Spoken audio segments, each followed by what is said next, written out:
Hello and welcome. This is Peace News. We are live July 29th, 2014. It's a Tuesday night if you're listening live on LRN.FM. You can also join us at PeaceNewsNow.com.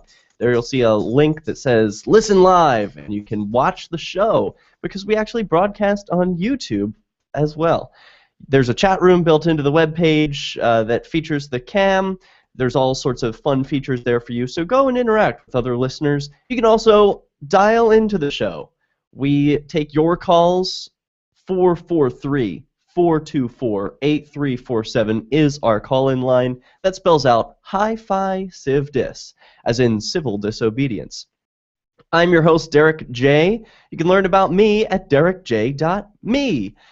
We've also got a Skype line open for those of you who have a better internet connection, maybe a high-quality microphone that you'd like to use. Go ahead and dial in. Send a contact request to PeaceNewsNow, all one word. It will be accepted, and then you can jump on the show. So we've got a lot to talk about. Let's get to it. I read an interesting article this week. First of all, this show focuses on stories of civil disobedience, peaceful noncompliance around the country, around the world. So if it's that kind of story, then feel free to call in and interact. That's the kind of stories that I'll be sharing with you over the next 2 hours. And this first one is the one that caught my attention the most this week. Although the article's almost a month old, it's evergreen, as they call it. It's always important to talk about this. The title of the article, Former Decorated Cop Says, Abolish all police. What? That's not a headline I read often. But of course, this is coming from thefreethoughtproject.com. They have atypical articles for people who might be into maybe Nikola Tesla or Henry David Thoreau. If you're an independent type, you should be checking out thefreethoughtproject.com. They've got awesome material every single day. This article, written by Barry Cooper. You might know that name from Never Get Busted. He produces a series of YouTube videos that are very helpful for activists who want to engage with police in a friendly and peaceful way, and also keep their safety, keep their freedom after the interaction. Don't end up in jail. He is a former drug enforcement officer. A bit about the author. Barry Cooper. You may have seen him on the pages of Maxim or during one of his many appearances on CNN, Fox News, and Spike TV. He's the cop who turned against the drug war. In American pop culture right now, there's nobody like him. As one of the former top drug cops working in the Texas highways, he was ferocious, bringing down hundreds of people for possessing even tiny amounts of an illegal substance. In his new life as an anti-prohibition crusader and activist filmmaker, he's just as ferocious. But now, it's his former colleagues in law enforcement who are sweating his intimidating gaze. Cooper is on a mission to free America's pot prisoners and take down the abusive cops he once sought to emulate. In the terminology of war, Barry is an insurgent, lobbing bombs into the Fourth Estate as his form of penance for all those people he put behind bars on drug offenses.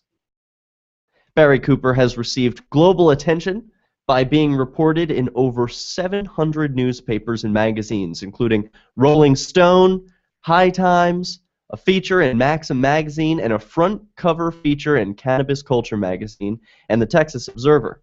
He's been a guest on numerous radio shows and every cable news channel, including MSNBC Tucker Carlson, Fox Geraldo at Large, ABC ICOT, NBC Mike and Juliet Morning Show, NPR, This American Life. He's also appeared as a drug and legal expert in 5 episodes of Spike TV's reality show Mansers. Barry recently starred with Woody Harrelson, 50 Cent, Eminem, and Susan Sarandon in the anti-drug war documentary How to Make Money Selling Drugs. The movie features Barry freeing prisoners. Barry was even better. This from Tom Finley, the Commander, Permian Basin Drug Task Force. So this guy is a drug crusader, Tom Finley, and he says this about Barry. Barry was even better than he says he was. He had a knack for finding drugs and made more arrests and more seizures than all of the other agents combined. He was probably the best narcotics officer in the state, and maybe the country during the time with his task during his time with the task force. So, with an introduction like that, you'd expect a real drug crusader, right? Pulling people over, searching them for drugs, throwing more people in cages than any other cop. But he's against all police? Here's what he has to say. Police should react similar to firemen and never leave the building until it's time to investigate a crime that has been committed against a person or property. Americans have been brainwashed into believing cars will crash and citizens will murder each other if there were no police presence. This simply is not true. People do not kill people because cops are present. In other words, you are not being raped at this moment simply because police are on every corner. In fact, police catch less than 1% of all violent crimes in the act. Unlike the US, where it's common to spot 25 police in a 100-mile trip, there are thousands of populated areas abroad that have no police presence, yet they experience less crime and with fewer traffic accidents. I've personally lived in a few of these places. The USA has the largest prison population in the history of mankind. The United States has 5% of the world's population, yet incarcerates 25% of the world's prisoners. Communist China has 1 billion more in population than the US, but the US has more in prisoners. Does this mean Americans are more criminal than the Chinese, Mexicans, and Russians? Or could this mean American police, judges, prosecutors, and jailers have gone Nazi nuts on Americans? U.S. police have killed over 5,000 civilians since 9/11, which means an American citizen is 8 times more likely to be killed by an American cop than by a terrorist. Combined, American officers, judges, and prosecuting lawyers have easily caused more suffering than was endured during the Holocaust. Police should react similar to firemen and never leave the building until it's time to investigate a crime that's been committed against a person or property. When a murder, robbery, or theft occurs, investigators should be sent to gather evidence, solve the crime, and make the arrest. This should be the only role of police. We do not need police to be our first responders or protectors. As mentioned earlier, police rarely catch a thief or stop rape or robbery in progress. We can be our own first responders and do it faster and with greater skill. Neighbors and friends and passerbys can respond with help much faster than police. Finally, nowhere in history can we find an example of government working. I had no idea, but Barry Cooper sounds like an anarchist. We'll get into the rest of this article when PeaceNewsNow returns. Plus, we'll take your calls, 443-424-8347. What do you think? Are police necessary? Do we need some police, or should we just abolish them altogether? We welcome your thoughts. Dial in on Skype, PeaceNewsNow. Stop harming your body with coffee from grocery stores or most chains. Start making a difference, 1 cup at a time. We've partnered with Camano Island Coffee Roasters to offer you a free pound of BuzzBox coffee. It's organic, so no harmful pesticides or toxins. Shade-grown, meaning less acidity and no heartburn. Try the best of the best for free. Just cover shipping. 10% of future purchases go toward helping us give the gift of human freedom around the globe with at least 100 microloans via World Vision. Go to coffee.freetalklive.com. Did you agree? Did you totally agree? I'll bet that you did. But did you read the agreement? There are 7 billion people on Earth, and there are over 6 billion active cell phone accounts right now. And every one of them came with an agreement. Billions have already agreed to allow entities that they do not know to use and abuse every feature of their mobile devices. Your computer activity is monitored and archived. Your car is tracked, and even your face is scanned. The current power structure grows more fearful every day of your desire for anonymity, independence, free association, freedom of movement, freedom of expression, and your freedom of thought. And entire categories of humans will be targeted. And if they, them, those that won't leave us alone determine that we are not within their control, then we will be categorized as out of control. FreedomsPhoenix.com will launch the next phase of the Levolution by the end of the summer of 2014.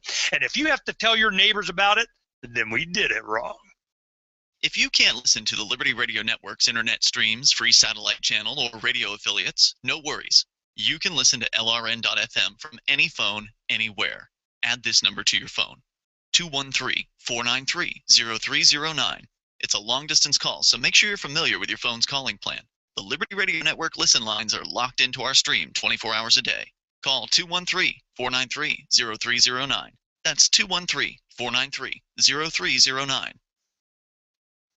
This is the Central Scrutinizer. I steal your liver by force through taxation. My job is to spy on you and keep you from hearing things like the Freedom Fiends. I especially do not want you to torrent Freedom Fiends episodes to keep them drone-proof. Do not go to freedomfiends.com and click on the torrent link and learn how to torrent Fiends archives. Do not go to freedomfiends.com and click on the torrent link and learn how to torrent Fiends archives. Do not go to freedomfiends.com and click on the torrent link and learn how to torrent Fiends archives.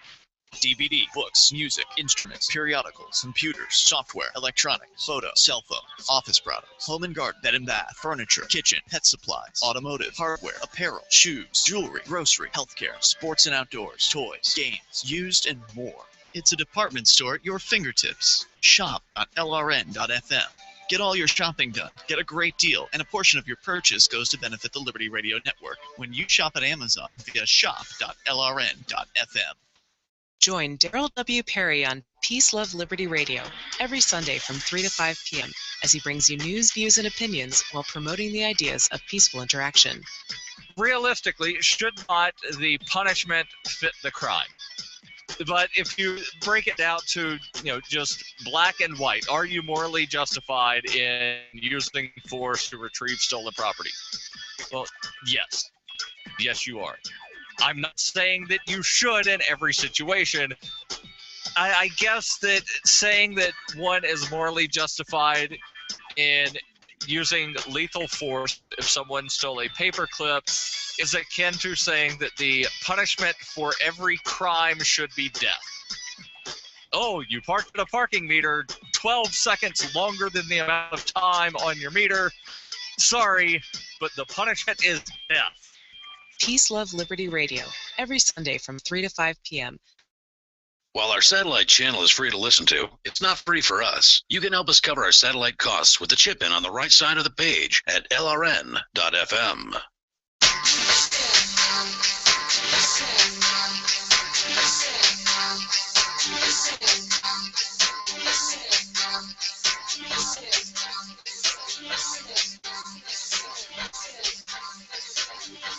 Welcome back. This is Peace News. Catch us online at PeaceNewsNow.com. We're talking about a story by Barry Cooper, a former decorated drug enforcement officer who put more behind bars than he can even count. And now he's turned against the police. The very brotherhood for which he used to work. Now, he says, should be abolished. He says when a murderer or robbery or theft occurs, Investigators should be sent to gather the evidence, solve the crime, and make the arrest, and that's it. Then he brings up the idea about government not working. He says, in fact, governments have always turned dark and corrupt, which always leads to mass suffering. Government lovers claim humans are incapable of governing themselves, yet they cheer and vote for a few humans to control them. If humans can't govern themselves, then how can one expect a few of these humans to govern millions? Abolish all governments. They don't work. Any continued support of government is continued support of force, coercion, and non-consensual relationships. Peaceful anarchy is a good start. He leaves us with a definition of government. Quote, government, a group of people who exercise a monopoly of power by force over a specific geographic region.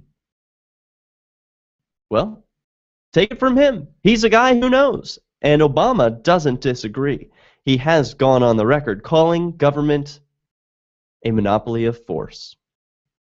And indeed they are. So, but what can we do about these police who overstep their boundaries? Well, for that, we go to thefreethoughtproject.com again for another example of a practical, real-world situation where the people are confronting a police officer about his abuse of power. We're going to share this with you online for the viewing audience. You can catch the audio, and I'll narrate as well. Here we go.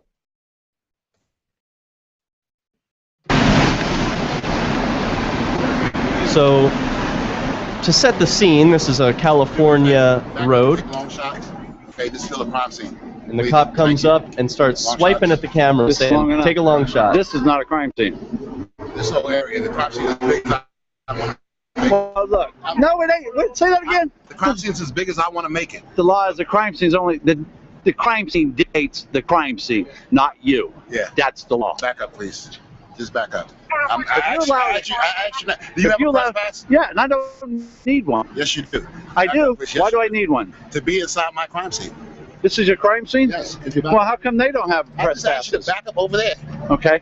Sir, I don't have to. Have a nice day. Thank you. Yes, you have a nice day. Yes, you do. Yes, you do. See all these people right here? I don't have to do shit. They're not interfering with me. I'm not either. I'm standing here with a camera. Get away from me. Back up. No, he does not. Yes, I do. Inside my crime scene. Not inside my crime scene. There's no line. If there's a crime scene, rope it off. I made them make rope it off. All I did was ask you to back up. Okay, all you've done is interfere with my camera. I live in Seattle. We went through this. Okay, so I want to interject here and just add some commentary that this man who is asserting his right to record this police officer in a public space, he's not intruding or interfering in any way. The police officer picks a fight with him because he has a camera. He doesn't want to be on camera. He doesn't want to be online. He doesn't want to be held accountable. Well, that always works against a person who doesn't want to be on camera in public. You're in public, you have no expectation of privacy, and this cop is really stepping in it. You know, it's such a shame that people who don't want to be on the internet never learn this lesson. Just step away from the camera. Be uninteresting. That's the best way to not end up on the internet. What's this cop do? Oh, step away, I don't want you, I don't want to be on camera, step away, back up, and then asserting his authority over this peaceful videographer. He's going to end up online. This video is going to be seen by tens of thousands, if not more. So, okay, the man who's filming absolutely has a right to capture the photons that are bouncing all around the Earth, the ones that end up in his camera. He's got a record of them. It's like intensive note-keeping. You have a right to take extensive notes about everything you see around you. So why shouldn't you be able to record it? It's just another way to get an objective record. So the one objection that I have with this videographer is that he's such a jerk. I mean, could he just be a little more polite? The one thing that I want activists to keep in mind when rolling video of these cop interactions is that you want the person who's watching the video to be completely crystal clear about who is the aggressor, who is violating one's rights, and who is the peaceful person who's asserting his rights.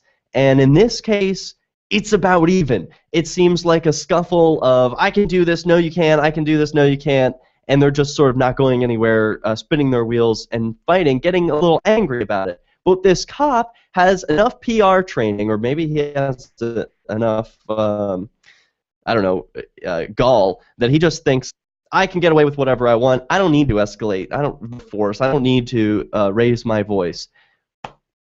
The point is, keep your tone peaceful. Keep your voice peaceful. Keep your words peaceful. You don't need to curse and get loud. You don't need to get threatening or aggressive, because people who already love the government are going to look at this situation and see, oh, well, here's a uniformed police officer. He's clearly about his business. He's saying he asked nicely. Of course, he didn't ask, and the videographer never points that distinction out to him. It would be something to bring to the camera. So now he interviews this woman who's sitting next to him, and let's pick up there. This is San Diego, okay? And this is California. It is not. We can film you, so. If you have a press pass, one, you can be inside the crime scene. That's wrong. 100% wrong. Okay. I'm suing them over the press credentials. Look at my name. That's 100% wrong. This guy's full of shit. Okay, but I'm just asking you to move. I asked them nicely. All I asked was to take a couple steps back. Okay, that's all. I don't have to. He does.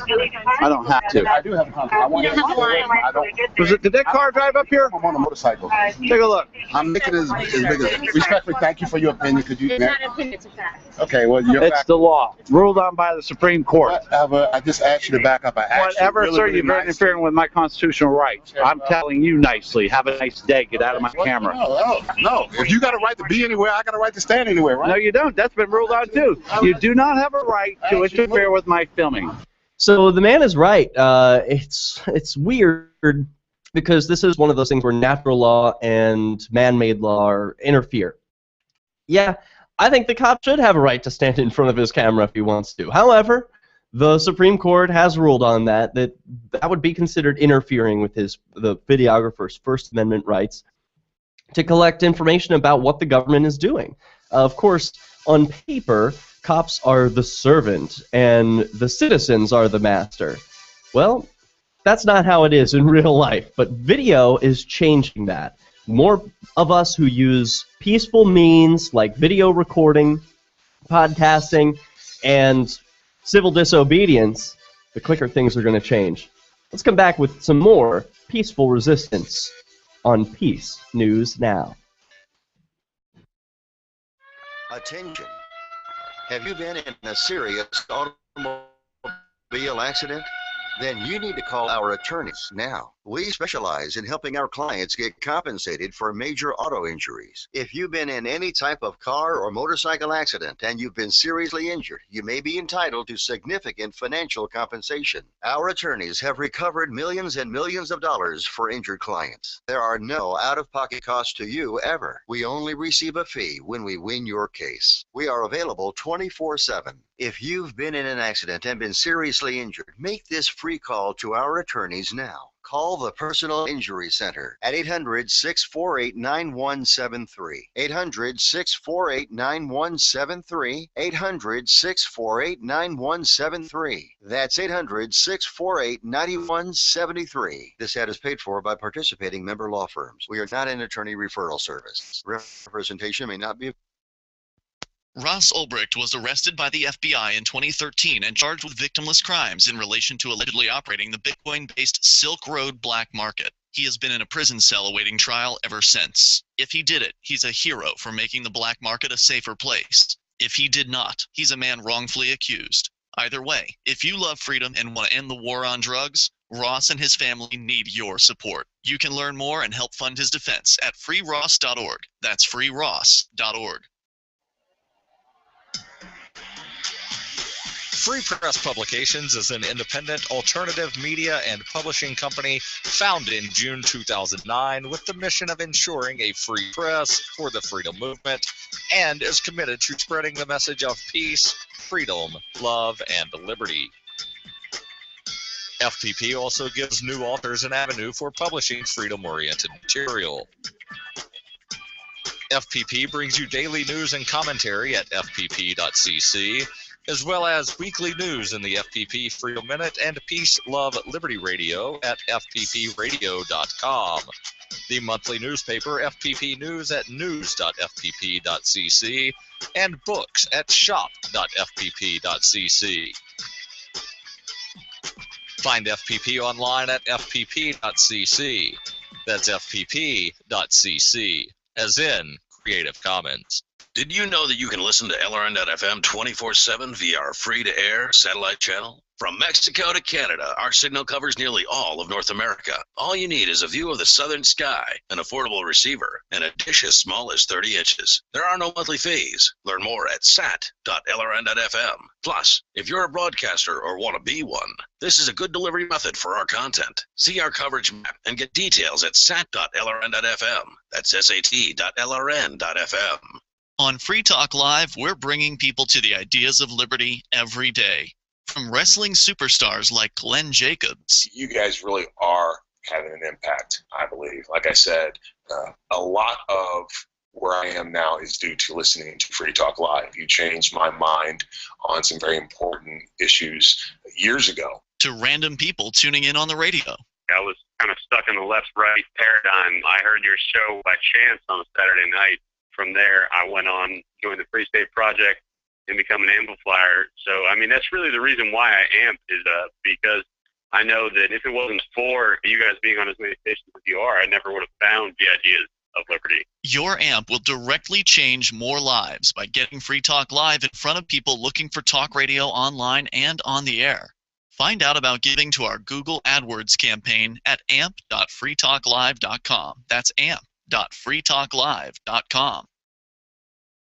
Help get LRN.FM into more ears. Visit promote.lrn.fm for a free bumper sticker, flyers, banners, graphics, and more. Promote.lrn.fm.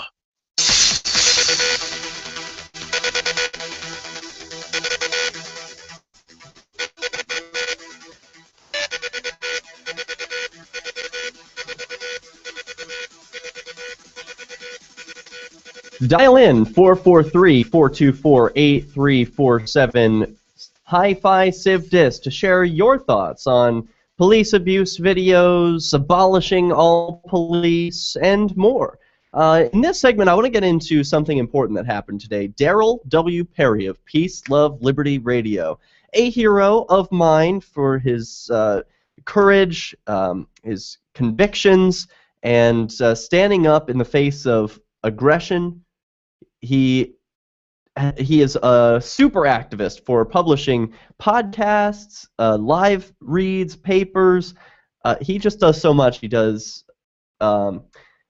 civil disobedience or peaceful noncompliance with regard to not registering his vehicle. He, at every step of the way, wherever there's an opportunity for Darryl to say, no, I'm not going to comply with your arbitrary authority, he does it. He was one of the first people to give me a hug when I left jail, and that was a big surprise to me too.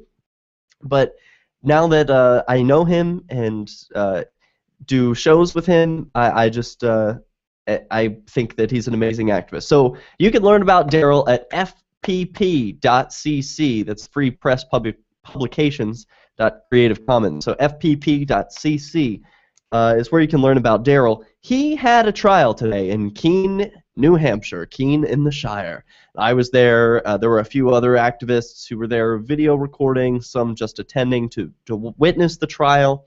And it's always an event when there's an activist trial in Keene because you know that there's going to be some unconventional questions being asked of these authority figures, and there's always opportunities to disobey the rules of the courtroom, for example, wearing a hat or not standing for the judge, all of which are pretty common in Keene. And then Darryl's questions about the nature of the crime. Right out the gate, first the state makes it, well, what was it about? Let me back up here. Darryl was stopped on Island Street in Keene, just a regular road, and it's a one single lane, so it couldn't have been like swerving or anything. The officer even admitted that there was no other reason that he pulled him over except for a, quote, anonymous tip. He doesn't remember who brought it up. Maybe it was an email, maybe it was a phone call. I don't really remember, says Timothy Peliquin, the cop who pulled him over and gave him these charges. But he heard through the grapevine that Darryl's car was not registered. He suspected, he said in court, that it was a neighbor who complained, seeing that Darryl had Texas out-of-state plates here in New Hampshire, and they were concerned about it. A concerned citizen reported that, oh, one of my neighbors doesn't have the right license plate. They probably haven't paid the state. Let me call the police. And that's what they did. So Timothy Peliquin pulls Darryl over, says, hey, I haven't seen any violations. Your headlights are all working. No problems there. But you see your plates. I'm concerned about those because they say Texas. We here are in New Hampshire. You live in New Hampshire, don't you? You have to register your car in New Hampshire. Well, Darryl said, okay, I'll go to court over this. If you think that I have committed a crime, then we'll see an arbitrator, the state arbitrator, about this, and we'll decide if a crime has actually been committed. Then Darryl was charged with another crime. After handing him his Arizona driver's license, the cop then charged him with the crime of failing to comply with the rules of residency, which is a weird charge that has to do with having a driver's license. You probably didn't know this. I certainly didn't. But when you sign up for a driver's license, you are signing away all sorts of rights. And I didn't believe this when I heard it the first time. You know, oh, you're consenting to the rules of the court and all of these. You know, the government can follow you, and you have to give your residency within 2 weeks. All these rules that you agree to when you sign up for a driver's license are in full effect, allegedly, right? That's what the government people say. But then there are other activists like Jay Noon, who's been driving without a license all his life. And he's still able to drive on the roads. But hey, each strategy is different for each individual and what their needs are. So for Darryl, he said, I'm going to take this on. I'll go to court, and I'll do my best to fight it. His first question to cross-examine the witness, Timothy Peliquin, who pulled him over, is this a criminal or civil trial? Well, that has implications, doesn't it? But the cop didn't know. I don't know, was his response. Okay, well, there's a big problem there. If this is a criminal court, then Darryl has the right to face his accuser. Tim Peliquin doesn't know who his accuser is. He admitted it on the stand. Oh, but this isn't a criminal trial, is it? No, it's just traffic court, which somehow gets whisked away into some back room of no rules apply here. What? Is it a criminal trial or a civil trial? That's what the law affords. Oh, but then there's traffic court, and all the rules are out the window. So he doesn't get to face his accuser, and that's made pretty clear. His second question is, shoot, I totally forget what his second question is, but it totally tripped up the officer. I'll see if I can pull up the tweets, because I was live tweeting today what was going on inside the courtroom. There were a lot of other trials that happened first. Okay, so Darryl trips the cop up with his first two questions, criminal or civil charges, and the second question, who is the victim? A great question to ask in any court, because if this is indeed a criminal trial, and that's why it's relevant, is this criminal or civil charges? If it's criminal, there has to be a victim, because how else? Why are we here if not to make a victim whole? Who has been injured? Who have I injured is what Darryl is essentially asking, and how can I make it right? Well, they will allege that the victim is the state. The state didn't get your money. Well, who is the state? This opens a whole can of worms here, and Darryl did a wonderful job representing himself. It takes a lot of courage to do that. it can always be improved. The video will be posted on freekeen.com tomorrow. I'm actually working on the first ever, that I know of, it's the first ever trial with picture-in-picture of the judge. So you get a standard, never cuts away shot of what the judge is thinking at all times. You could read his face, you could see the arguments being made, and focus in right there on the judge. I've never seen it done before, but when I attend these trials in Keene, I can't look away from the judge's face. It is so interesting to me to see them furrow their brow or bite their lip as they hear an argument that perhaps they've never heard before. It must be a unique situation for judges in Keene, New Hampshire, because this is the place where people who are civil disobedience like to aggregate. They like to get together here and do their acts of peaceful noncompliance together. Well, it's typical that a judge will get one person not complying, but how many trials have we had this month? I mean, this is the third time that I've been in this Keene courthouse in the last 30 days. So, and I've got my own trial coming up soon. Not a trial, it's a hearing for a CCW appeal. That means I asked the Keene police, please, massa, may I have a concealed carry license? May I have your permission to put a gun in my pocket? Of course, I don't need their permission to wear a gun on my hip. That's perfectly legal in New Hampshire, loaded or unloaded. But if I want to put a loaded gun from my hip into my pocket, or perhaps step into a car, then I need the government's permission. They told me no.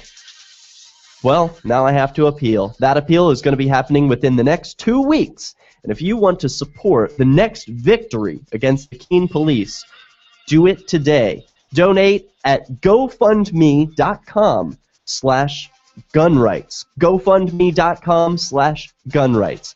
We'll be back with more Peace News Now when we return. Stories of peaceful resistance and your calls at Peace News Now. Did you know that Free Aid is a mutual aid, educational, and networking organization? At Free Aid, we support volunteers who provide first aid. We do outreach to the public about health and safety, and we bring together medically skilled freedom lovers. Free Aid is made possible by your generous support. Donors can receive great gifts like first aid kits, t-shirts, silver dime cards, and hoodies. The Free Aid Silver Dime Card Project is sponsored in part by Roberts & Roberts Brokerage, Freedom's Phoenix, and Don't Tread on Meme. Visit fr33aid.com. Are you looking for an excuse to come check out New Hampshire this fall? You're invited to Keenvention. Keenvention is your chance to meet dozens of key liberty activists from across the Shire. You can explore the beautiful little city of Keene, discuss various forms of activism with seasoned veterans, do some Robin Hooding, and learn about making the move.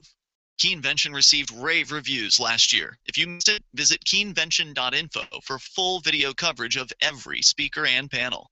This year, Rich Paul is our first announced keynote speaker, and more are being announced now at keenvention.info.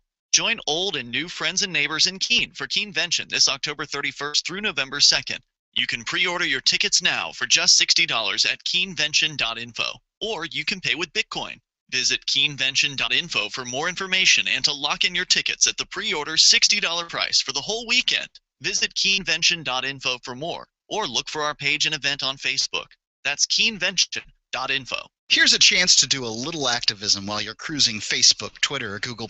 Between the LOL cats, the recipes, the hot girls, and the inspirational sunrise memes, Free Talk Live's post pass by your newsfeed. Like them, comment. It gives us more exposure. If you don't see our posts, click like at facebook.freetalklive.com and then hover over it to click Get Notifications. It's an easy way to spread the ideas of liberty a bit further. I know you're busy, but you can spare that 1/10 of a calorie it takes to click on something. Facebook.freetalklive.com. On LRN.FM, we talk a lot about alternative currencies. Did you know that now you can buy gold, silver, and other precious metals with Bitcoins? LRN.FM has partnered with Amaji Metals to bring you great prices on beautiful .999 fine silver, as well as gold, platinum, and other metals. Check out their selection and pay with Bitcoins or Federal Reserve notes at metal.lrn.fm. That's metal.lrn.fm. Now that you've found the Liberty Radio Network at LRN.FM, you may want to help expose others to our great programs. To assist you in doing so, you'll find resources at promote.lrn.fm, including details on how to get a free bumper sticker, quarter-page flyers you can print out and distribute, banners for your website, as well as files that will allow you to make your own custom banners and graphics. Visit promote.lrn.fm and help bring new listeners to the Liberty Radio Network. That's promote.lrn.fm. It's the Onion Radio News. A family of 5 is found alive in the suburbs. This is Doyle Redland reporting. The Holmes family, long feared missing or spiritually dead, was found alive in the Chicago suburb of Buffalo Grove today, somehow managing to survive in the hostile environment for more than 8 years. Rescuers discovered the 5-person clan after a survey plane spotted a signal fire from a barbecue grill. To protect themselves from the elements during their long ordeal, the Holmes fashioned a 3-bedroom ranch-style lean-to with brick facing and white aluminum siding. Paramedic Mary Giffels was first on the scene. They were all suffering from severe cultural malnutrition. The Holmes have been returned to civilization for now, though trips to the Art Institute of Chicago and a nice Peruvian restaurant intended to reacquaint them with urban living have been met with confusion and resistance. Doyle Redland for the Onion Radio News, online at theonion.com. This is the Liberty Radio Network, broadcasting the latest liberty-oriented audio content 24 hours a day at LRN.FM.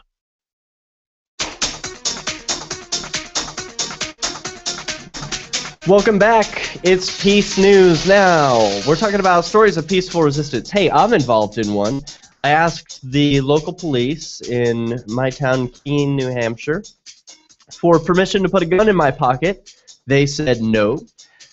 New Hampshire is a shall-issue state, which means that it's one of those places where if you fill out an application for a concealed carry license and you pay the $10, the police or government shall issue you a concealed carry license. There should be no questions. If you're not a felon, you don't beat your wife, that's it. You get a gun. And there are other states called may issue, where there are a few more requirements that need to be met, but essentially New Hampshire is a place where anyone can get a gun. Not me. Why is that? According to the Keene police, I am an assaultive or threatening person. I'm a person who is engaged in threatening or assaultive behavior. Now I contest this. I urge them to find some video. I mean, I take video of myself every day and I post it to the internet, so surely out of the terabytes of footage that exists of me on the internet, they can find one instance of me being assaultive or threatening. I don't think they can do it. So I'm taking them to court. I've appealed their decision to the court. I've hired a lawyer, attorney Evan Knappen, who's a rock star when it comes to these types of issues. You can look him up, Evan Knappen. Just Google him. He's amazing. And he's defended people like me all across the country successfully. So I've really hired the right guy.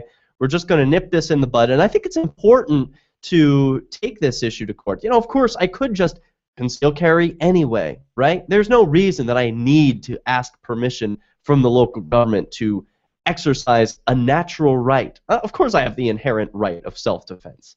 As a porcupine, of course I do. Porcupine being, of course, the term that some movers call themselves of the Free State Project, because the porcupine embodies sort of my ideology, that I just want to live my life and be left alone. But it's probably not worth attacking me. So you can support my fundraiser. I've already hired the attorney at my own expense, so this is going to happen within the next 2 weeks, whether you support it or not. The reason I'm asking your support is because this issue affects everyone who hopes to ever live in New Hampshire. You know, this issue, if it's going to be a shall issue state, that can't mean that the local police can just deny you if they don't like you, right? It means that it shall issue. There's no, oh, we think Derek's a punk, so we're going to keep him from having all of his rights? No way. No way, man. If this precedent can stand, then we're in real trouble, because New Hampshire doesn't become a shall issue state. It becomes a will issue if you're not an activist state. Oh, weren't you at one of those DUI checkpoints holding a turn here sign? Yeah, now you're not allowed to have a concealed carry license. Sorry. We think you're an assaultive or a threatening person because you have helped people evade the police. It could be anything, any stretch of the imagination. If you let the local police have authority over whether or not you can defend yourself, I ask you, is that not slavery? Let's continue with the stories of peaceful resistance. Wrap that up. It's at gofundme.com/gunrights. Of course, we accept Bitcoin. You can find the Bitcoin link on the video that has just been posted to the webpage yesterday. So go check it out. Dollars, Bitcoin, it's all great. Thanks for your support. I really appreciate it. And you can be partly responsible for the next victory against the Keene police. Do it today. Now, the New York Times reported in a story this week about Bernard von Nauthaus. Oh, excuse me. This is not a story from this week. Sometimes I completely miss the mark.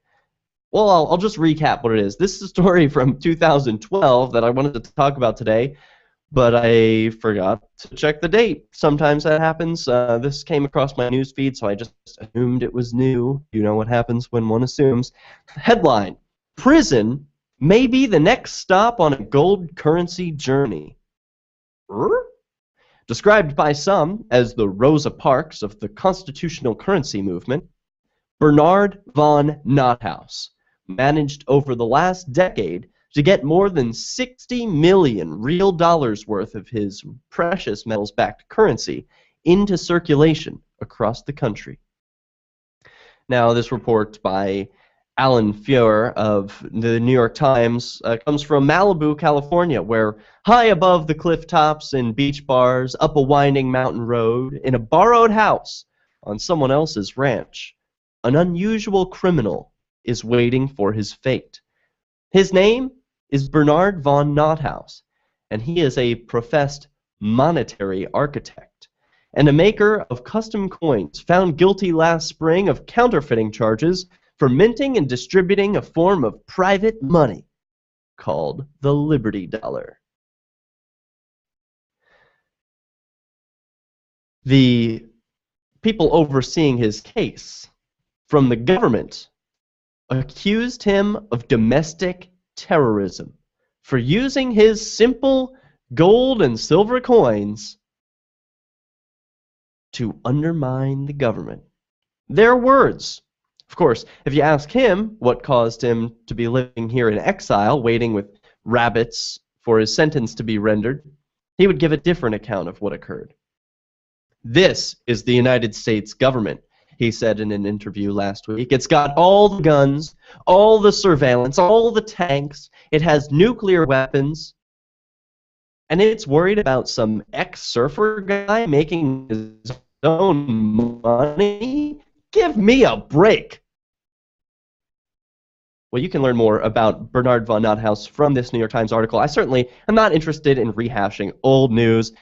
This is a story from Washington Examiner where Eleanor Holmes says, you don't have a right to know what's going on in the government. Sort of jumping from our last video where a police officer in California was asserting that the people who were filming him have no right, that they have to step back if the police officer says the crime scene is 20 feet in radius or is 2,000 feet in radius. You got to step back. I own you. Well, Miss Norton thinks the same way. Here's a clip from Miss Norton this week from Oversight and Reform. This video got almost 200,000 views in just the last 4 days. Take a look. You don't have a right to know everything in a separation of powers government, my friend. That is the difference between a parliamentary government and a separation of powers government. Wow, is it? Is that the difference? Here, let's play that again. I mean, come on. You don't have a right to know everything in a separation of powers government, my friend. That is the difference between a parliamentary government and a separation of powers government. I don't know, Miss Holmes Norton. Eleanor Holmes Norton, the non-voting congressional delegate for the District of Columbia, angrily sputtered during a congressional hearing Friday that the White House should not be held up to the scrutiny, saying there was no right to know what's going on behind closed doors. Quote, "You don't have a right to know everything in a separation of powers government, my friend. That is the difference between a parliamentary government and a separation of powers government. Is it? I don't think so." It was, to put mildly, a significant departure from the more traditional liberal stance that openness and transparency are a must to prevent abuses of power by government officials. Instead, the leading advocate for statehood for the District of Columbia literally argued that even the congressional committee charged with oversight shouldn't be asking questions in the first place. Doesn't something sound wrong about that? She made the comments while protesting the committee's Republican majority for voting to ignore a claim by the White House that David Simas, director of its Office of Political Strategy and Outreach, was immune to a congressional subpoena to testify. Republicans believe the office is being used as a political campaign operation, a violation of federal election law. Okay, so here's a guy. The claim is this David Simas is using his office at the White House as a campaigning operation. That's a pretty serious charge. So the Oversight Committee should be able to subpoena him and ask for more information. But oh no! The Republican majority decided they're going to ignore the claim. And somehow, this politician agrees. Could it be that they all look out for one another? We'll be right back. This is Peace News Now. What if the key to achieving liberty in your lifetime was to move together with others who think like you? Liberty activists are joining the Free State Project, which is over 70% of the way to its goal of 20,000 participants. And they're already making the move to New Hampshire. The successes are piling up and are proving the Free State Project is a real movement and no longer just a great idea. When you're planning your move, consider Keene. Keene is famous for its civil disobedience and non-cooperation, and there's plenty of political opportunity as well. From demonstrations and vigils to outreach and volunteering, there's a lot going on in Keene. Keene is the liberty media capital of the world, with television, talk radio, and more, all originating here. Though it's more than just activism, with regular social events each week. See what's happening at freekeene.com and get connected with video, audio, free books, a forum, and activist tools you can download and use in your area at freekeene.com. That's freekeene.com. Instead of just listening, you can also watch. See the Liberty Radio Network's Keene, New Hampshire-based live shows via our studio cam at cam.lrn.fm. Plus, you'll still be able to listen to the Liberty Radio Network via the cam feed in high quality 24/7, even when there's no live show being produced in our Keene studio. But wait, there's more. Our chat room is built into the cam page so you can interact with other listeners online. Listen, watch, and chat, all free at cam.lrn.fm. That's cam.lrn.fm. When I found the Free State Project, I knew it was the key to achieving liberty in my lifetime. It's awesome to be surrounded by like-minded, freedom-loving activists who've moved here to New Hampshire. From politics to civil disobedience, we have it all. Where I came from, it felt that no matter what I did, liberty was dying. Perhaps you feel the same way? Call 888-377-2515 now to learn more about the Free State Project. That's 888-377-2515 or visit freestateproject.org. More Peace News Now is coming up next, live after the news, here on the Liberty Radio Network, LRN.FM. From Keene in the Shire, the Liberty Media capital of the world, this is Darryl W. Perry, host of FPP Radio News for Tuesday, July 29th, 2014. Silver is trading at $20.61 per ounce. Gold is valued at $1,307 per ounce. And according to BitcoinAverage.com, the average price of Bitcoin is $585. Anti-war.com reports the ongoing Israeli war on the Gaza Strip shows no signs of letting up, and the plausible deniability scheme of ordering Palestinian civilians out of neighborhoods without any real place for them to go is continuing. Yesterday, the Israeli military began sending text messages to thousands of Gazans in areas around the outskirts of Gaza City, ordering them to evacuate immediately towards central Gaza City, despite that also being under constant Israeli attack. Israel has noted these warnings when confronted by the massive civilian death toll on their onslaught, but as confirmed by the UN last week, there's literally no safe place for civilians in Gaza, and even UN-run refugee sites are being shelled.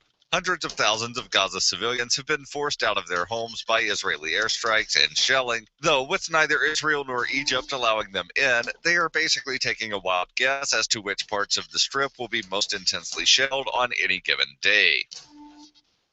FPP Radio News is brought to you by Roberts & Roberts Brokerage. For over 35 years, Roberts & Roberts has been a trusted source for buying and selling your investment-grade precious metals. They now take Bitcoin for purchasing precious metals so you can turn your profits into a long-term investment. Call Roberts & Roberts today for knowledgeable advice on investing. 800-874-9760. The Associated Press reports a federal appeals court ruled on Monday that Virginia's same-sex marriage ban is unconstitutional, the latest in a string of decisions overturning such bans across the country. A three-judge panel of the 4th U.S. Circuit Court of Appeals in Richmond ruled that state constitutional and statutory provisions barring gay marriage and denying recognition of such unions performed in other states violates the U.S. Constitution. The Virginia gay marriage case is one of several that could go before the U.S. Supreme Court. It was not immediately clear if or when the state would need to begin issuing marriage licenses to same-sex couples. Judge Henry F. Floyd wrote in the court's opinion, Virginia's same-sex marriage ban impermissibly infringe on the citizen's fundamental right to marry. In February, U.S. District Judge Orenda Wright Allen ruled that Virginia's same-sex marriage ban violates the U.S. Constitution's protection and due process guarantees. Lawyers for two circuit court clerks whose duties include issuing marriage licenses, appealed. Attorney General Mark Herring, representing a state official also named as a defendant, sided with the plaintiffs. Gay marriage proponents have won more than 20 legal decisions across the country since the U.S. Supreme Court last year struck down a key part of the Federal Defense of Marriage Act. Those rulings remain in various stages of appeal. Additionally, the ruling on the Virginia case has impacted the future of marriage in North Carolina, with North Carolina Attorney General Roy Cooper announcing during a press conference, "Our attorneys have vigorously argued this case every step of the way. But the Fourth Circuit has ruled, and the Fourth Circuit is clear, along with every federal court that has addressed this issue. Therefore, there is really no argument left to be made." You can support FPP Radio by joining the Fans program. Fans are friends, allies, and numerous supporters. Fans help FPP afford to produce more original content. To learn more or to join the Fans program, visit fans.fppradio.com. That's fans.fppradio.com. The Wall Street Journal reports, the battle for Americans' poorest consumers intensified Monday with Dollar Tree's agreement to buy rival Family Dollar for about $8.5 billion. The chains have thrived during the recession as the number of working Americans living in poverty increased by nearly 40%, according to the U.S. Bureau of Labor Statistics. The stores appeal to cash-strapped shoppers with bargain basement prices and locations that were closer to their home than many of the Walmart supercenters. The smaller package sizes of everyday items like laundry detergent and cereal fit into the budgets of consumers living paycheck to paycheck. Total expenditures by U.S. households that earned less than $30,000 has been flat at an annual total of just over $1 trillion since 2008, according to the latest data from the Bureau of Labor Statistics. This has been FPP Radio News, online at fppradio.com. Everyone in Pennington is talking about it. Something smells like weed in that back part of the library. Head librarian Cookie Stevens and library volunteers Margaret Mosier and Gail Fredericks were in the middle of discussing the upcoming used book sale againza when they smelled something strange. So when Diana smelled marijuana somewhere, we're like shocked. Yeah. And so Doug goes, do you smell it? Without any way to confirm that the smell was indeed weed, Cookie Stevens called her husband Sheriff Stevens, who called in local ceramics teacher Dutch Gibbs, who lived in Seattle for a few months in the 70s. Yeah, that's weed. Sheriff Stevens has begun compiling a list of potential suspects, including that boy Lance, who has girl hair and hangs out down by the quarry, Greg Fromke, who was spotted this evening really going to town on some potato skins at Steaky Jake's Steakhouse, and Mr. Thompson. Luckily, one young reading enthusiast seemed unperturbed by the illicit smell. Yeah, I don't smell anything. I really love the library. The weed smell comes on the heels of last month's discovery of a gigantic pair of women's underpants in the children's fiction section. According to Stevens, that case remains open as well.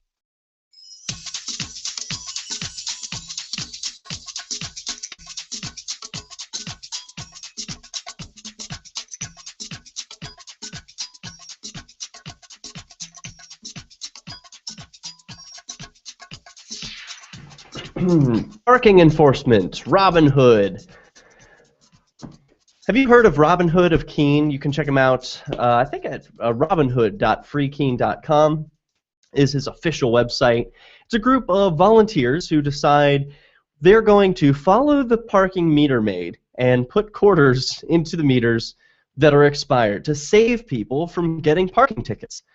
Then, this week, just 2 days ago, I read in the Keene Sentinel an op-ed in a letter to the editor. Headline, Keene's Parking Enforcement, A Little Too Tough, by B. Healy. At 9 a.m. Wednesday, I pulled into a parking space near the Works on Main Street, planning to go in and buy breakfast. There were 4 available parking spaces around me. I was sitting in my car for a few minutes, making a phone call. 2 parking enforcement women were next to me in their parking enforcement van, collecting money from the meters. One of the women said to me, "You need to put 5 cents in the meter while you wait." To me, this was really crossing the line in their parking enforcement duties. As a result, I left and headed home. As reported in the Sentinel, the fact that the parking folks have been bothered by certain groups in Keene, I think, has been a wrong towards them. And I feel equally.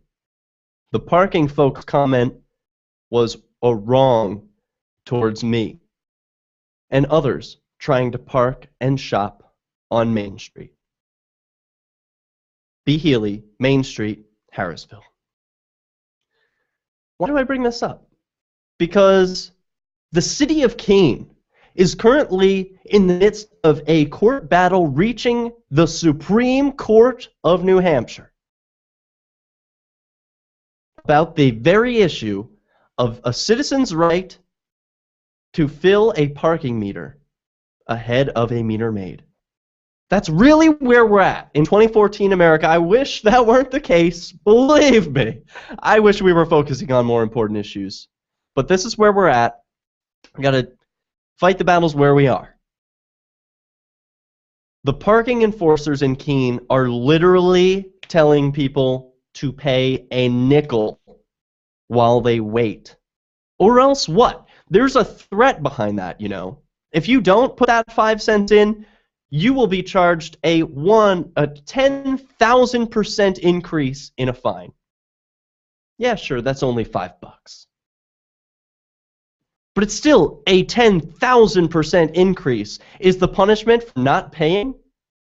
In what business world would that ever make sense? Even the most predatory credit cards have rates of 30, 40%. 10,000%?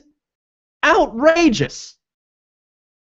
And what service are they providing anyway, besides telling people to get lost?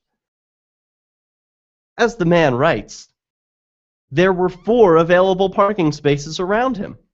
He was only sitting for a few minutes. For goodness sakes, the man was hungry. He was about to get breakfast. It's not like he was going to sit there yakking all morning. And it's only 9 a.m. This has to be the beginning of their shift. And yet, the Keene city government is spending tens of thousands, if not hundreds of thousands of dollars, prosecuting 5 peaceful people for the crime of filling parking meters. Of course, this story has garnered international attention as newspapers as far as Belgium have reported about the Robin Hood saga. But sometimes it gets more serious. Sometimes when you're charged with a parking violation, you can die. Don't believe me? Here's the latest story from a man who was shot and paralyzed over parking tickets. You may not believe it, but here's the story from Philadelphia, CBSLocal.com. Lehigh County officials say investigation into shooting involving 2 state constables is ongoing. Reported July 17th, just 2 weeks ago. Whitehall Township, PA. Officials in Lehigh County say the investigation into a shooting involving 2 state constables is ongoing. Here is the video.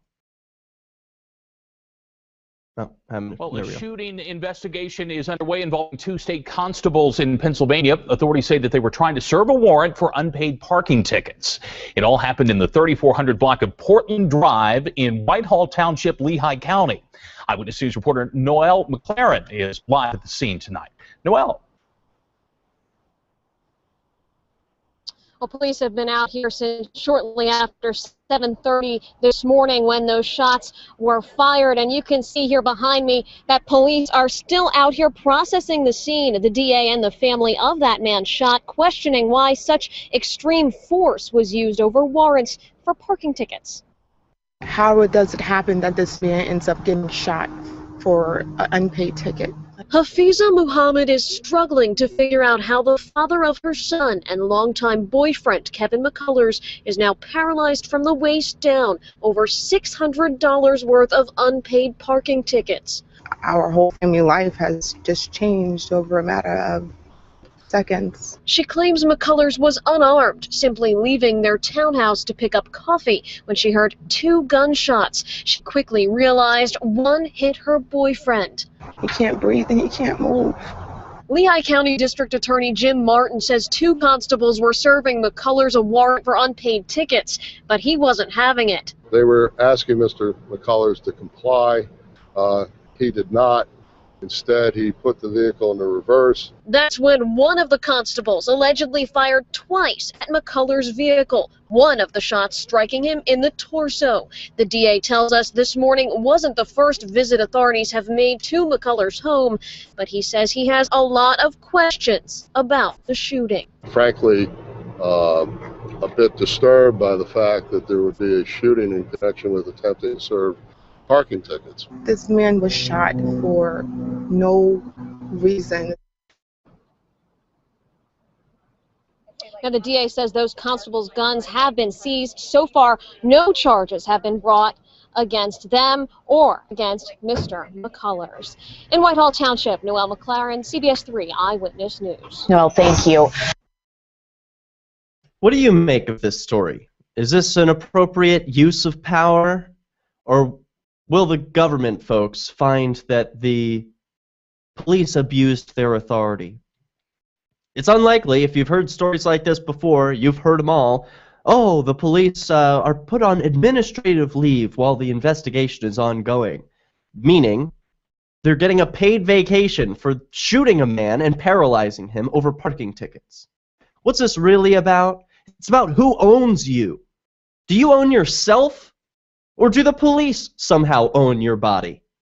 Well, it's easy. If the police own your body and you disobey them, of course they can shoot you. For anything. Even unpaid parking tickets. But if you own yourself, as I believe you do, well then the police have no authority to shoot at you for unpaid parking tickets. And why is parking a crime in the first place? Isn't that just a problem created by government socializing the roads? Most people don't stop to consider, what would the world look like? What would your main street look like if your local business owners owned the road. Happens in malls. All of those businesses collectively pay dues to one owner of that mall who pays for upkeep. Could not the same be applied to an open-air Main Street? What would parking enforcement look like in a free society? Well, I bet there'd be plenty of parking spaces. You wouldn't be penalized for spending an extra minute eating your meal. You might even get valet service. Whenever the market provides, it provides in abundance. Things we never even thought imaginable. Peace News Now. This Your Family Today tip is brought to you by Nestle Toll House Morsels, helping you create special moments and memories your family will cherish forever. Visit us at tollhouse.com. You may bake for birthdays and holidays, but why stop there? Sweeten up the rest of the year by designating monthly dessert days. Treat your family to one of their favorites or surprise them with something new. Either way, you'll create a tradition everyone will love. For more tips like these, visit us at parenthood.com/yourfamilytoday. A meme is not easy to define. What is it? But you know it when you see it. Amazing. Don'tTreadOnMeme.com proves that. I feel so enlightened. Don't Tread on Meme, M-E-M-E, helping you give the finger to our monetary system of deception by providing you with silver dime trading cards. Unlike today's dollar, they have value, and they look neat too. Oh, would you look at those? Aren't those just swell? Don'tTreadOnMeme.com. While you're browsing their numerous silver dime card designs, take time to download the easy-to-use Silver Calculator app. This simple piece of technology lets you know instantly, whether using iPhone or Android, just how much your silver coin is worth. Find out all the details at Don'tTreadOnMeme.com. Now accepting Bitcoin. Don't Tread on Meme, your path to a voluntary society with honest money. Don'tTreadOnMeme.com, serving you faster than the Fed prints money. The three most important things you can do for LRN.FM are: 1. Let your friends know you're listening to LRN.FM on your social networking profile. 2. Buy the things you buy online through shop.lrn.fm. 3. Give $5 a month to the AMP program at amp.lrn.fm. You likely buy all kinds of things online. Amazon is the largest online retailer. You can get what you need at the same great prices, and LRN gets a cut. Please do your online shopping at shop.lrn.fm. Are you a political activist who does things that the government might not like? Then this free ebook may save your life. Rats is your guide to protecting yourself against snitches, informers, informants, agents provocateur, narcs, finks, and similar vermin. Rats was written by OG libertarian Claire Wolfe. Rats is a short book, easy to read, and available free in many formats. Download Rats free at rats-nosnitch.com. That's rats-nosnitch.com. Did you know you can get news updates about what's happening with the Liberty Radio Network delivered in the way you prefer? You can sign up for our email updates at updates.lrn.fm. Plus, you can stay in the loop by joining our Facebook profile at facebook.lrn.fm or follow us at Twitter at twitter.lrn.fm. It's all free, so sign up now at updates.lrn.fm for news updates delivered to your email box, facebook.lrn.fm to follow our Facebook page, and twitter.lrn.fm to receive our tweets. Since time began, tyrants have taken aim at personal liberties. Now there's a movie that aims back. The government has no more right to tell us what to put in our bodies than they have to take our guns or tell us what books we can read. 6 drug police were eaten by bears while raiding a marijuana farm. On your knees, you dirty hippie! Jesus. On your knees! What's the problem, officer? Today, many cops who enforce pot laws do so only because it provides them with cushy jobs, good benefits, and a chance to push people around. I was an undercover narcotics officer. The drug war is nothing but a farce. The Second Amendment says you gotta keep you and your gat intact. Guns and Weed, The Road to Freedom. A film by Michael W. Dean and Nima Vadavi. DVD available now at gunsandweed.com or on Amazon. That's gunsandweed.com. Makes the perfect gift. Remember, that's gunsandweed.com. You can sign up to receive the latest about the Liberty Radio Network via our email updates at updates.lrn.fm. That's updates.lrn.fm.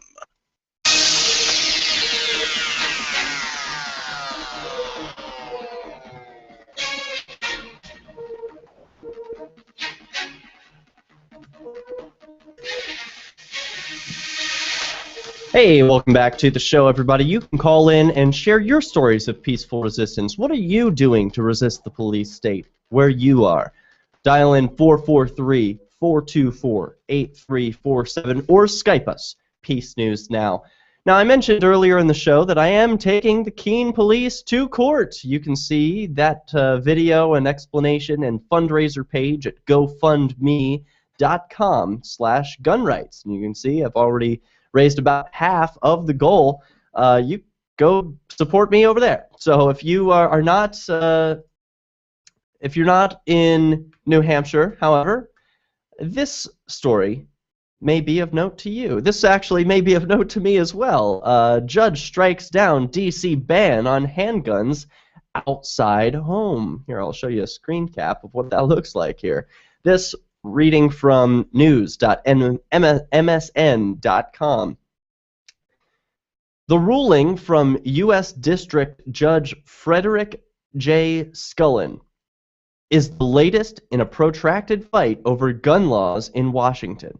In 2008, the U.S. Supreme Court issued a landmark decision striking down the city's 32-year-old ban on handguns.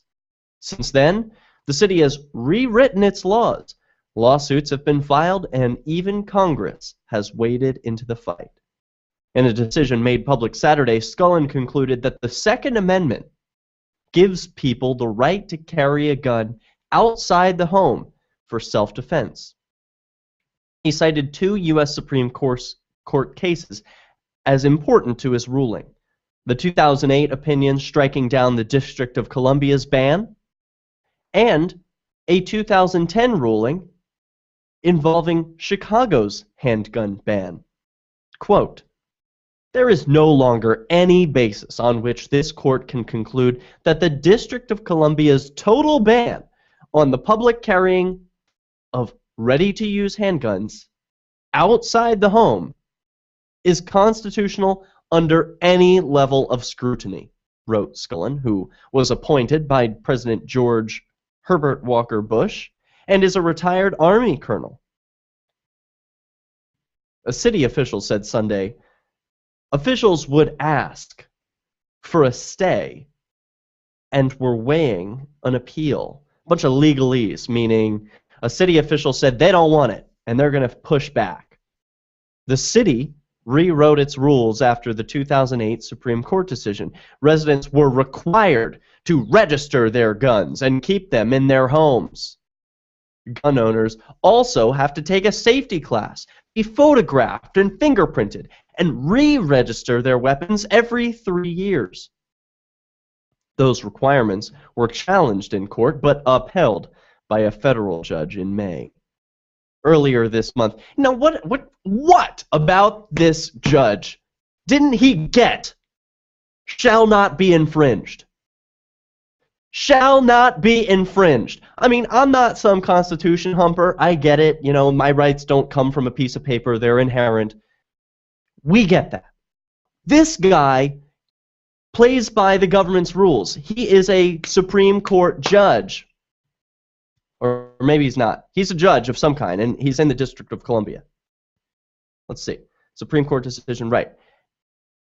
Federal judge upheld the decision that gun owners in D.C. have to take a safety class,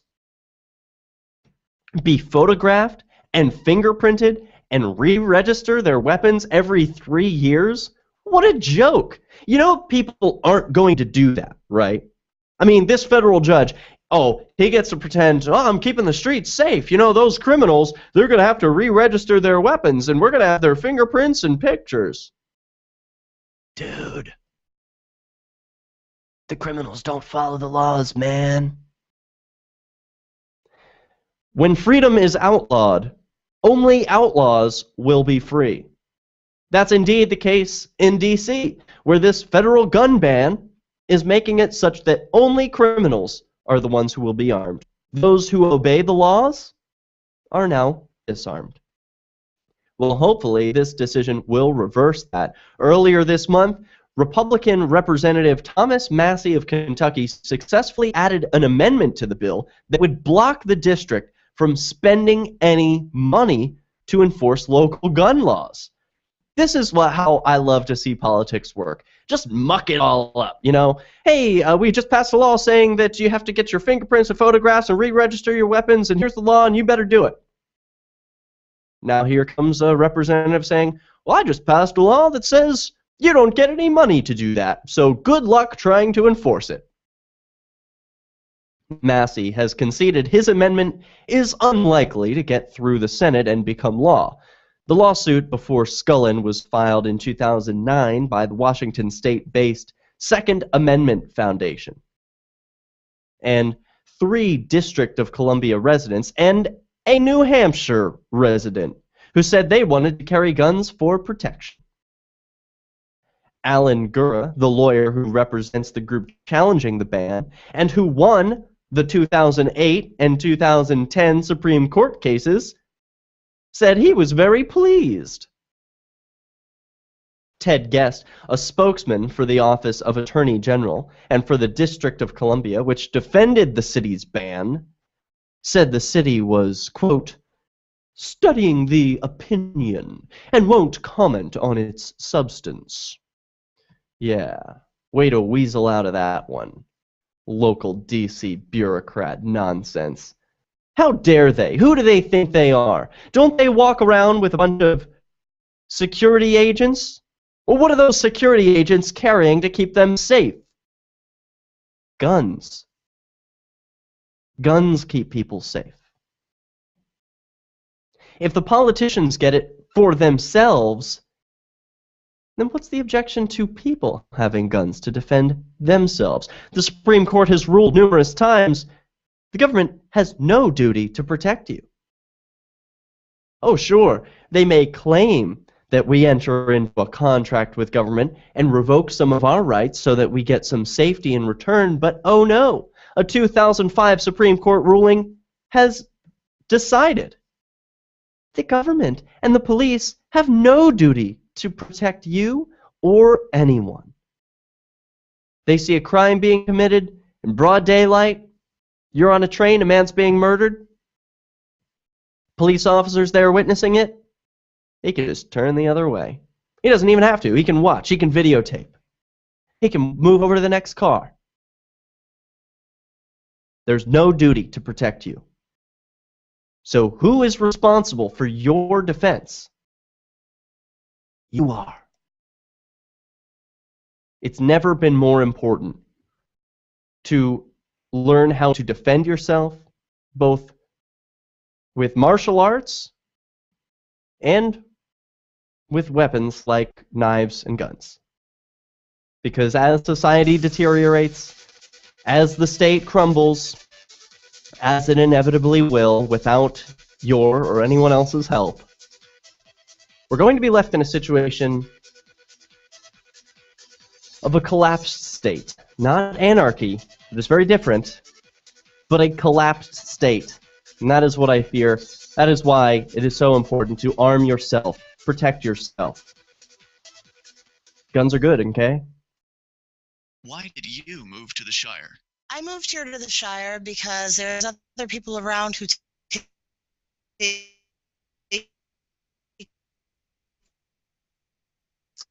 liberty just as serious. Videos of people called to me, like, do this right now. I wanted to be around people like me who got it, and once I got here, I knew there was nowhere else that I wanted to be. I've always wanted to change the world, so I moved to the Shire to join people who were actually working towards doing the same thing. The people here are awesome, loving, and positive. It was for the adventure and for the feeling of something important is happening here, and I just wanted to come to sort of be part of that. Visit ShireSociety.com to read and sign the Shire Society Declaration and learn the reasons why, if you love liberty, you should immigrate to the Shire. Plus, add yourself to the Shire map at shiresociety.com. That's shiresociety.com. If you want to move to the Free State and you're looking for some real estate, well, I know a guy who's really great. It's the realtor Mark Warden. Do you want a home with 20 acres, a lakeside cabin? Any takers for renters, buyers, and sellers too? Mark Warden is the guy for you. Porcupine Real Estate. Hey, this is Derek J. Can you hear me? Very well, thank you. Hey, is this James? It is indeed. Cool. I hope I didn't miss your call earlier. I haven't been checking this computer. It's been like muted for the last half hour. That's fine. You have not. That's really good timing, Ben. I'm glad I checked it. So we're on a break at the moment, and I'll be happy to take your call about anything. I'm just going to get myself a drink of water, and we'll be on in 2 minutes. Okay. All right. Rock on. Okay, great. You have other things to do. I shall speak to you off air if you like. Are we on air right now? We are broadcasting on YouTube, but this is the. Can you put it on mute so I can say something to you between me and you? Yeah, last time this happened, I honestly I didn't know we were on air. I honestly can't. I don't have a button for that. Like whatever is broadcasting, whatever I'm hearing in my ear I'll refrain goes from out. commentary about some other things. That Okay. Yeah. After the show, you're welcome to call after the show if you want to share some things off air. But I'll be right back. We got a minute and a half.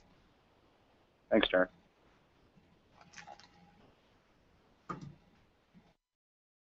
Have LRN.FM running around the clock, and you can even add in your own local shows. Building a radio station is simple, but programming isn't. That's where LRN.FM comes in. Learn more at broadcast.lrn.fm. That's broadcast.lrn.fm. If you're looking for work, you know what I mean by elevator speech. It's the short version, saying just enough to make the listener want to listen more. Even if you're not a job seeker, effective communication skills have never been more important, with money and attention so scarce now. So to cut through the clutter, choose every single word as though it was the last word the person you're speaking to will hear. Otherwise, it might be. Instead of saying, due to the fact that, say, because, and avoid mispronunciations. Say jewelry, not jewelry, which could offend. Undoubtedly, you don't want to say undoubtedly. And whatever you do, never use a preposition to end a sentence with. Just kidding. For more tips, hit survivalspeech.com. I'm Holland Cook. What's up next? Visit the Liberty Radio Network program guide to find out at shows.lrn.fm. That's shows.lrn.fm.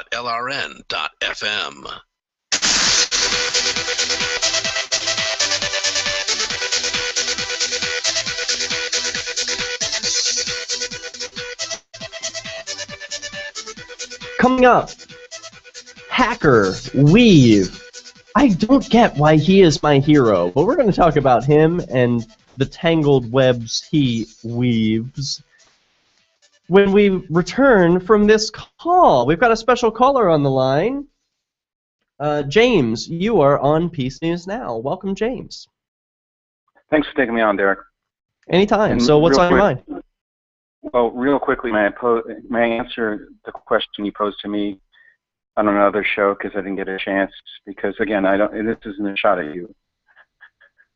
I consider Liberty Radio Network to be kind of like one long show where a bunch of guest hosts share each other's shows and guests, and you like all one show. That's all good with me. But you're not all one person. I know that. Right. But you, real quickly, you said, I want to know what I am doing to support the Palestinians. Yeah, yeah. Well, I'm glad my tax money goes to help erect Iron Dome. I'm glad my tax money goes to help pay for their military that is attempting to erase Hamas off the face of the earth. I'm Googling that. You said Iron Dome. What is that? Iron Dome, a mobile all-weather air defense system. Yeah, I'm reading from Wikipedia. It says it's a mobile all-weather air defense system developed by so-and-so. The system is designed to intercept and destroy short-range rockets and artillery shells fired from distances of 4 kilometers. Okay, so this shoots missiles out of the sky. That's why Hamas hasn't killed any Israeli civilians that they're aiming for when they started this little latest skirmish. Well, that's good. That is making international news. Yeah, this is very good. Your tax money went to pay for that. Well, I'm proud that my tax money went to pay for that. Would you support that without tax money? Like, would you voluntarily give money to help build these things? I would. I think that's a worthwhile effort. I want to shoot missiles out of the sky. Yeah. Yeah, especially ones shot by Nazis. I don't care who's firing them. I don't want missiles flying around. I think that's bad news. I want those shot down. No more missiles, thanks. Right, and once the Palestinians put out the infestation of Hamas in Gaza Strip, there will be no more missiles because Israel doesn't want to shoot missiles at Gazians or Palestinians or whatever you want to call them.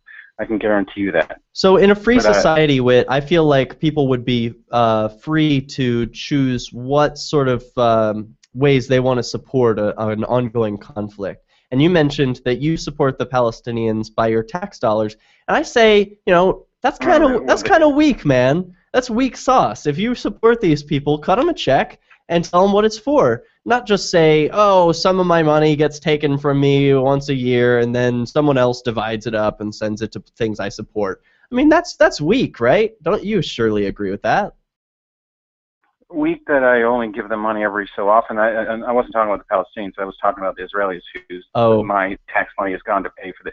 Our tax money, by the way, goes to the Palestinians as well, the Palestinian Authority. It goes all over the place. I mean, the tax money, it goes everywhere. I like to support just things that I know I'm supporting. When I cut a check to a charity, I know they're getting the food that I've provided. I like knowing that. Can I ask you a question about your rights shall not be infringed? And about sure, I did preface that saying I'm not a Constitution humper, but sure. Well, it'd be okay if you were, because it's supposed to be the central law of our land. But it's a pretty weak one. I think it sucks. Why shouldn't you have the right, or do you believe you should have the right if you had the means? Why shouldn't you be speaking of guns and peaceful resistance or defending oneself, Derek J? Why shouldn't you have the right to drive a tank around Keene and park in one of those public parking spaces which require you to put money and change in them for other reasons that I don't want to even go in because I'm not down with your Robin Hooders. But I do not believe in infringing anyone's right to a tank or a gun or a rocket launcher or whatever. I don't. You think you should have the right to drive a tank down the streets of free Keene? Yes, and the reason I think that this wouldn't happen in a free society is because roads would be privately owned.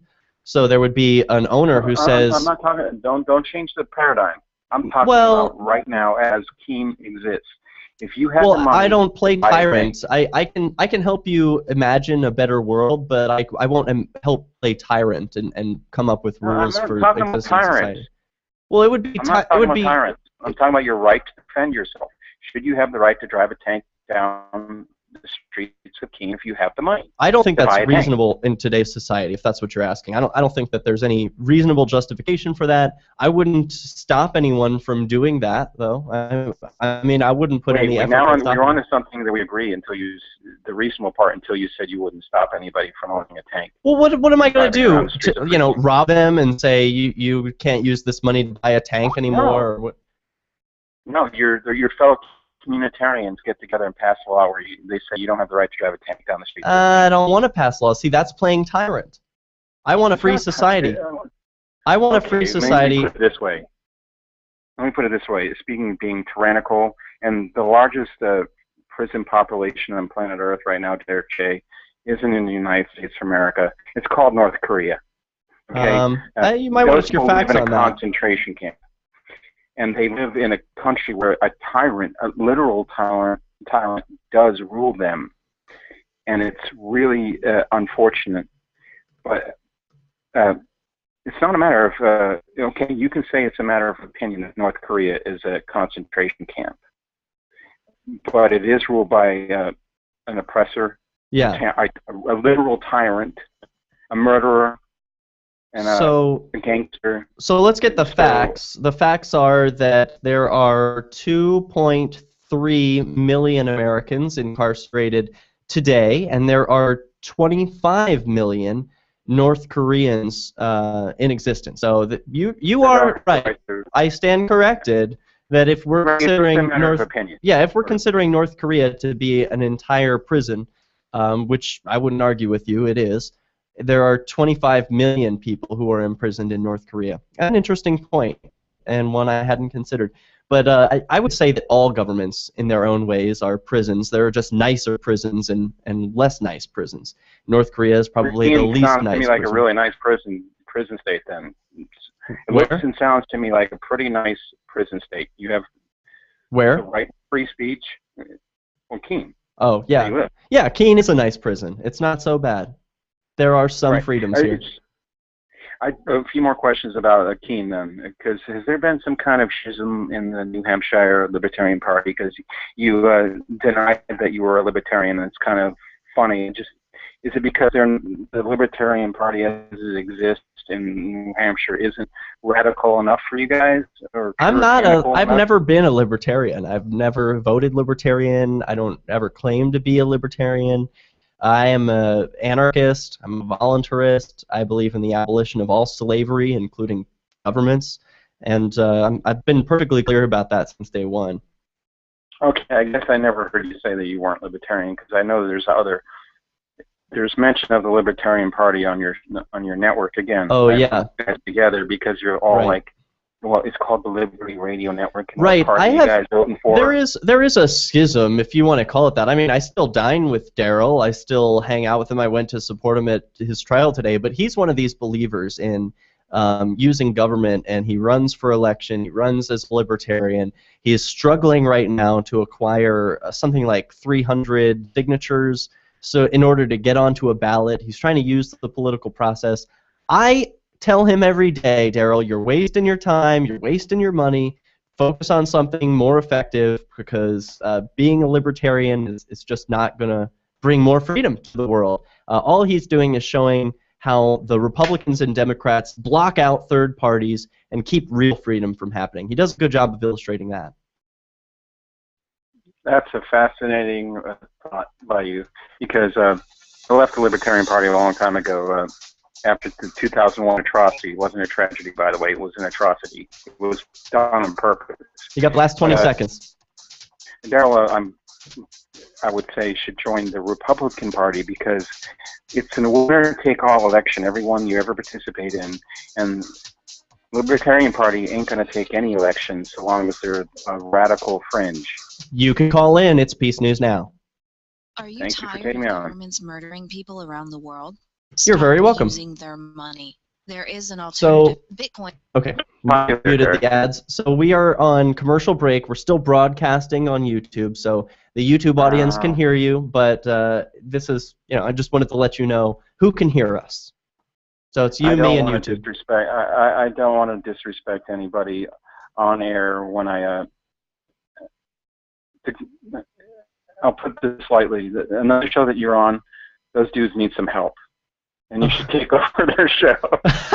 They don't do show prep, and it's kind of really embarrassing to listen to, except for when you're on. And I hate waxing hosts, but thanks for taking me on, Derek. You're very welcome, and thank you very much for the warm compliment. I hope to speak with you again. Have a nice night. So that was James, caller from Arizona, I believe. He calls in Free Talk Live on occasion, and I don't know why, but he and Ian and Mark, they really all rub each other the wrong way and have a lot of conflict. I try and be a peacemaker. I like to have diverse opinions on my show and try and live what I believe. So hopefully James felt a little bit of warmth and recognition today. So you can call in and share your thoughts as well. 443-424-8347 is our call-in line. It's free, though I think standard calling rates apply. And you can Skype into the program by sending a contact request to PeaceNewsNow. It will be approved, and then you can dial in. We'll be right back. Belief that the AMP program is the best use of your charitable dollar among liberty-oriented groups. Support all your favorite organizations, but make sure you give $5 a month to the AMP program at amp.lrn.fm. Liberty activists around the country are starting to realize politics alone won't set us free. So what will? At Liberty on the Rocks, we believe the answer starts with living your principles, spreading ideas, and connecting with those around you. By starting a Liberty on the Rocks network, you can make a difference by uniting libertarian thinkers. Find out how much fun it is to build your local network from the ground up. Visit libertyontherocks.org today to get started. If you can't listen to the Liberty Radio Network's internet streams, free satellite channel, or radio affiliates, no worries.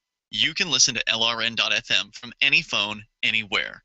Add this number to your phone, 213-493-0309. It's a long-distance call, so make sure you're familiar with your phone's calling plan. The Liberty Radio Network listen lines are locked into our stream 24 hours a day. Call 213-493-0309. That's 213-493-0309. People about it. Prepare yourselves. Admit you're stoned. I have no soul. He cannot pick up a knife to cut a steak. I find your lack of faith disturbing.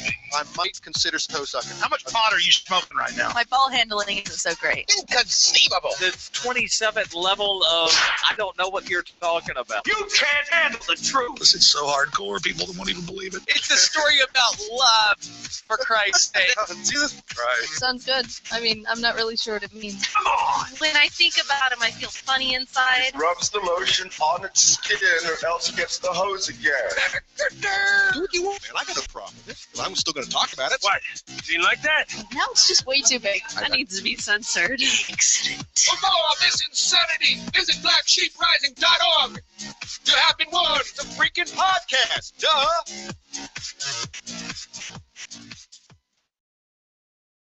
If you enjoy LRN.FM, please contribute to your favorite shows via their websites and become an amplifier at amp.lrn.fm. That's amp.lrn.fm.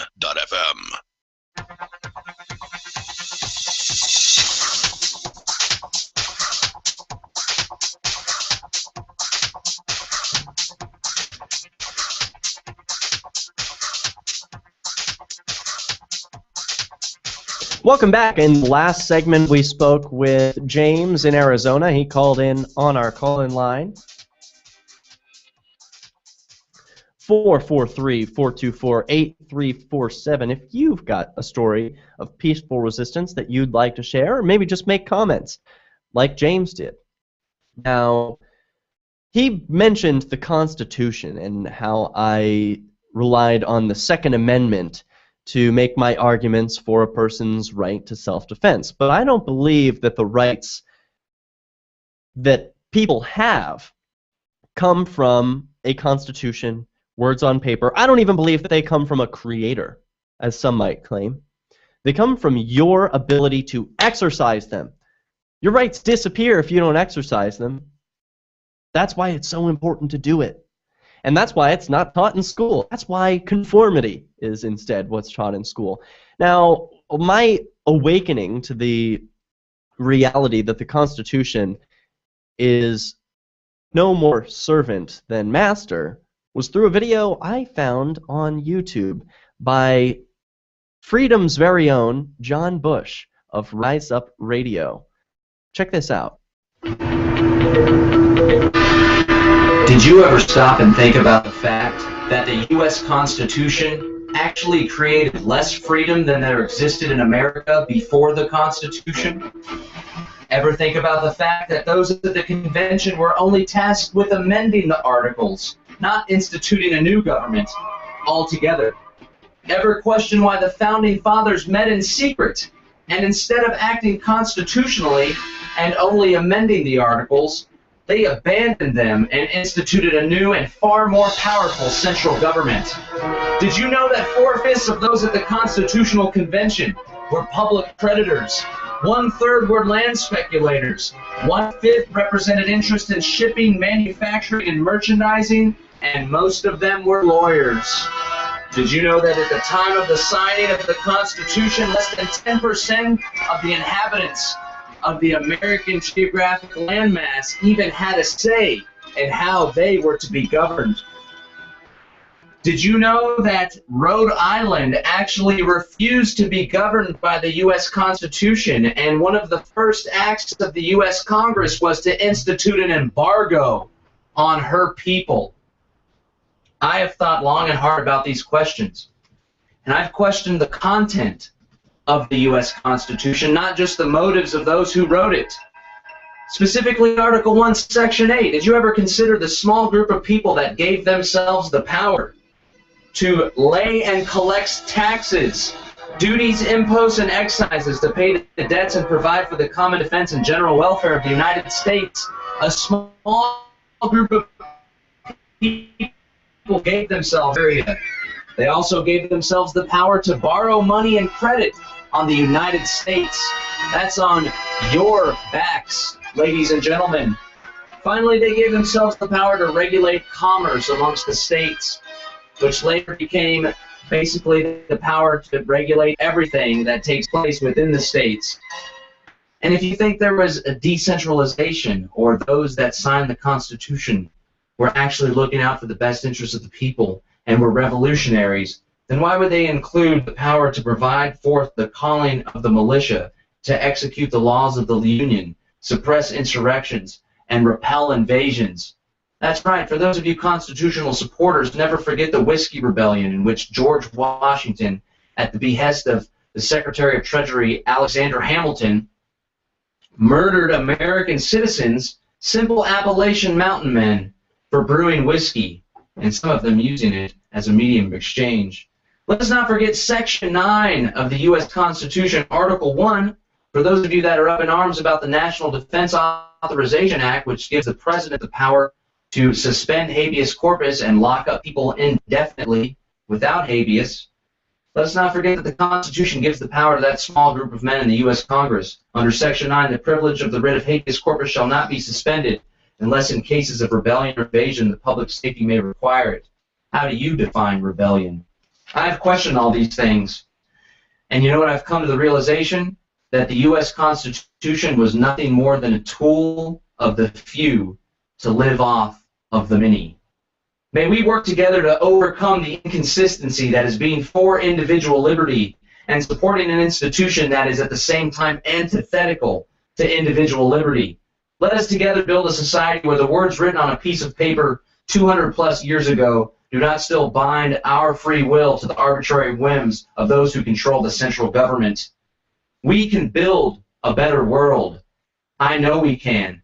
Let go of the hierarchies of paternalism, privilege, and monopoly coercion. Your chains, break them. Wow, a powerful statement by John Bush, formerly of Rise Up Radio, still of The Liberty Beat. Check him out at thelibertybeat.com. Also, Texans for Accountable Government, and he's the owner of a few other organizations, Center for Natural Living. He works on so many amazing projects. I even supported him in a reality TV show recently, which the name escapes me. But he's got so many projects that he's working on. It's just amazing. I love my anarchist friends, and one of them made the national news this week. Ademo Freeman was on Bill O'Reilly's show, not as a guest, but he was mentioned as part of copblock.org. I want to share that video with you.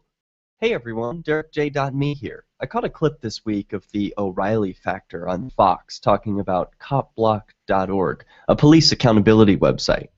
Co-host Megyn Kelly said this about the group's founder, Ademo Freeman.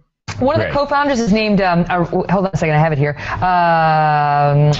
Ademo Freeman. He says he is a two-time victim of the war on drugs. Yeah, that means he got caught selling. I've never heard it phrased quite that way. Are you a victim of the war on drugs? I think we all are, whether we've been directly affected by law enforcement or not. I've been arrested for holding a flower, cannabis. But you don't have to be arrested to be affected by the war on drugs. First, you're responsible for footing the bill, and the bill increases each year. Second, you're subject to a mistaken raid. There are 40,000 paramilitary raids on American homes each year, mostly SWAT teams breaking down doors and looking for illegal vegetation. in some tragic cases, the police don't always come to the right house. Third, you endure the unseen consequences of prohibition. How many life-saving medicines never went to market because doctors are prohibited from researching them? How many fuels weren't invented because of the ban on cannabis? You can't see these things because they were prevented from happening. But who knows what the world might look like if the war on drugs were ended? Most people have never been presented the idea that the war on drugs is really a war against peaceful people. It creates victims. Alcohol prohibition failed, and drug prohibition is failing for the same reasons today. Humans are meant to live free. Humans are meant to live free, and if you want to live free, I encourage you to move to New Hampshire and join the others who have made liberty in their lifetime their goal. Discover why so many others moved to New Hampshire for liberty in our lifetime. You just have to visit. There's a convention happening in Keene this October 31st, that's Halloween, to November 2nd. It's called Keenvention, and you can learn more at keenvention.info. That's the website where you can, oops, I guess that webpage is no longer available. Maybe I've spelled it wrong. Oh yeah, Keenvention was spelled wrong. It's a little difficult to spell, but if you Google it, maybe you'll find it easier. The one speaker has been mentioned. He will be Rich Paul, who hopefully should be out of jail at that time, to tell us, you know, what it's like being inside the clink and engaging in peaceful non-compliance for so many years, leading a successful marijuana march every year, bringing marijuana to the state peacefully. And anyway, it's going to be a great time. I'm going to be there. The focus is on activism and what's happening in the state, the movers and shakers who are building the free society that we all want to see. Here's a clip of the website, what that looks like. And James was mentioning the Constitution earlier. I just played a clip showing you the Constitution is irrelevant. It has no authority. For more on that, I urge you to read Lysander Spooner, a man who penned words over 100 years ago to the effect of, the Constitution has no authority. If you think these are new ideas, you've got some reading to do. Read your Rothbard. Well, that'll do it for this episode of Peace News Now. We'll be back on Sunday. Peace. This is a national health